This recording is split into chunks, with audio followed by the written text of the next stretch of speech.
Assalamualaikum warahmatullahi wabarakatuh teman-teman. Kembali lagi bersama saya. Ya, jadi ketika kuliah dulu, walaupun saya sastra, saya mendapati mata kuliah filsafat. Dan di sana saya mulai bertemu dengan sosok tokoh filsuf asal Prancis yang bernama Jacques Derrida. Melalui dirinya lah saya mulai menyukai dunia filsafat, teman-teman. Dari Derrida, saya mulai menganggap bahwa filsafat itu menyenangkan, tidak semenyeramkan yang orang-orang pikirkan. Melalui konten ini saya ingin mendiskusikan tentang bagaimana sih Derrida dan bagaimana pemikirannya. So, langsung saja stay tune and this is By the Way.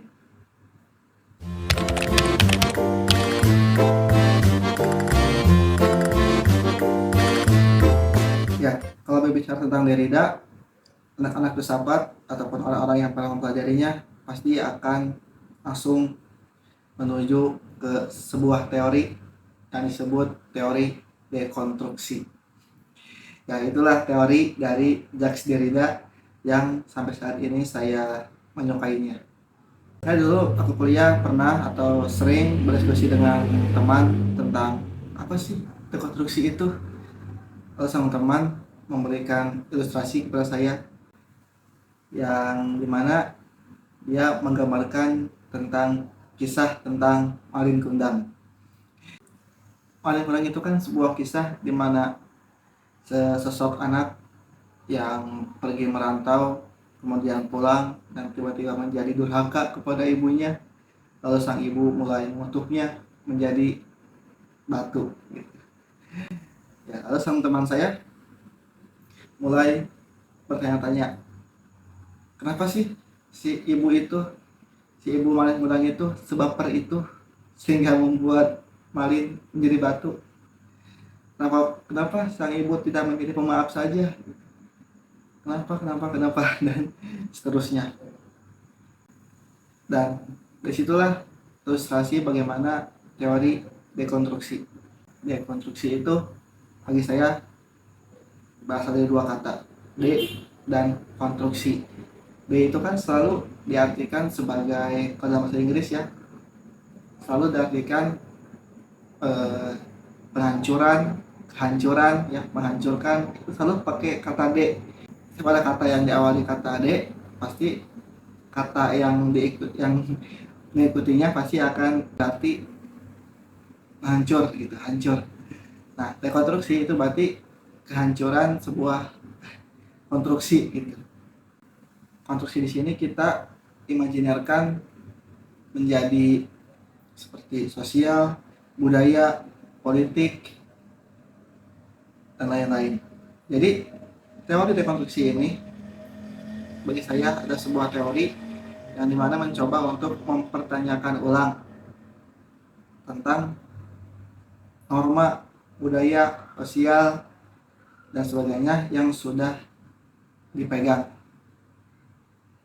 Nah, jadi teori ini memang sangat berbahaya kalau kita sampaikan, kalau kita curahkan kepada khalayak ramai, apalagi orang-orang konservatif, takutnya tersinggung.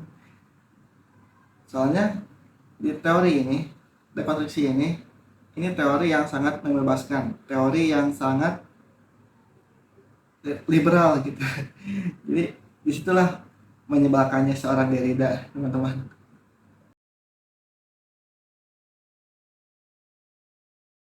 Lalu kenapa sih teori dekonstruksi ini ada?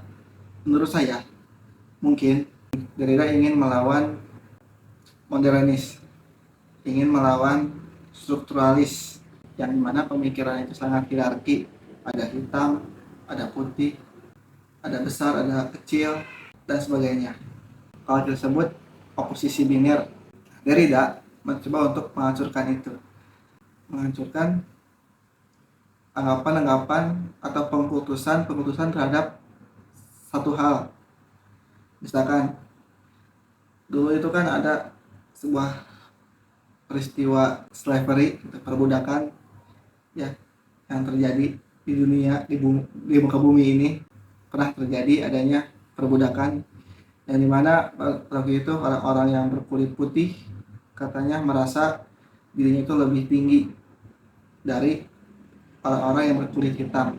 Atau contoh lain misalkan peristiwa Nazi, ya kan, ini mana Hitler beranggapan bahwa bangsa Arya adalah bangsa yang paling tinggi, ras yang paling tinggi di muka bumi ini. Makanya dia melakukan genosida.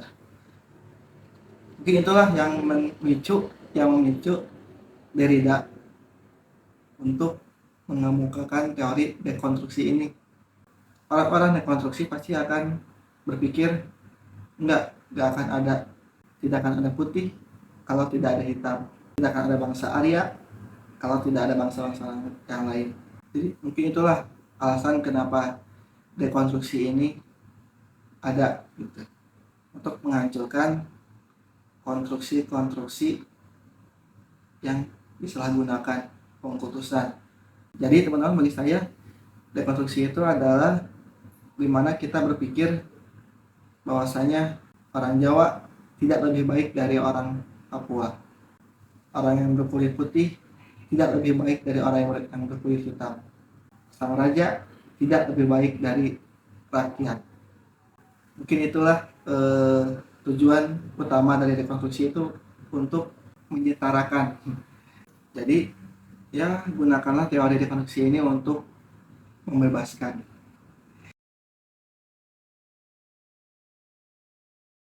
Dan di teori dekonstruksi ini kita juga akan dikenali dengan istilah diferong. Diferong ini adalah bahasa yang digunakan oleh Jacques Derrida itu sendiri, teman-teman. Tidak ada di kamus Perancis ataupun di kamus Inggris. Kata diferong ini diikuti oleh dua kata, yaitu to differ, membedakan, dan to defer, yaitu menunda gitu. Ini teori yang sangat sulit bagi saya ya ketika mempelajari teori ini, karena to differ berarti kita mengetahui satu hal itu berbeda gitu. Ada hitam, kita tahu bahwasanya hitam itu berbeda dengan putih, tapi di sisi lain kita to defer gitu, menangguhkan, kita tidak mengambil keputusan, kita tidak menganggap bahwasanya hitam lebih baik dari putih ataupun putih lebih baik daripada hitam.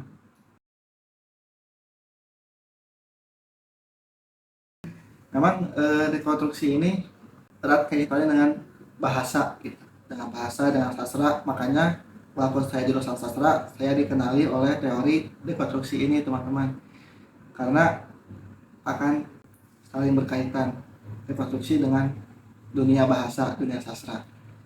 Soalnya salah satu yang dilawan oleh dekonstruksi adalah strukturalis. Strukturalis ini adalah orang-orangnya pengikut Ferdinand de Saussure gitu, ahli bahasa ya, yang bahwasanya bahasa itu harus tersusun tapi juga arbiter. Jadi bahasa itu ada, kalau teman-teman melihat video perdana Pampel by the way ini, saya di sana membahas tentang bahasa gitu, dan di sana saya menggunakan teorinya Ferdinand de Saussure, bahwasanya bahasa itu terstruktur, sistematis gitu, ada subjek, objek, predikat, itu teori-teori Ferdinand de Saussure. Teori strukturalis juga tentang bahasa, terkait bahasa, bahwasanya kata itu diikuti oleh penanda dan petanda gitu. Jadi misalkan kalau kita melihat atau mendengar atau membaca kata kursi, kita langsung berimajinasi bahwasanya suatu benda dari kayu yang kakinya 4, itu yang disebut kursi. Nah, itu teorinya strukturalis gitu. Jadi apa yang kita pikirkan, apa yang kita dengar, apa yang kita ucap, apa yang kita baca, itu punya petandanya sendiri, punya penandanya tersendiri gitu di kepala kita. Nah, dan Derrida mencoba untuk mendekonstruksi itu gitu, teman-teman, bahwasanya tidak semuanya harus saklek gitu. Bahwasanya siapa tahu kalau kita mendengar kata kursi, yang ada di pikiran kita itu adalah kursi ini gitu, kursi jodoh gitu ya kan, yang cuma punya 2 kaki.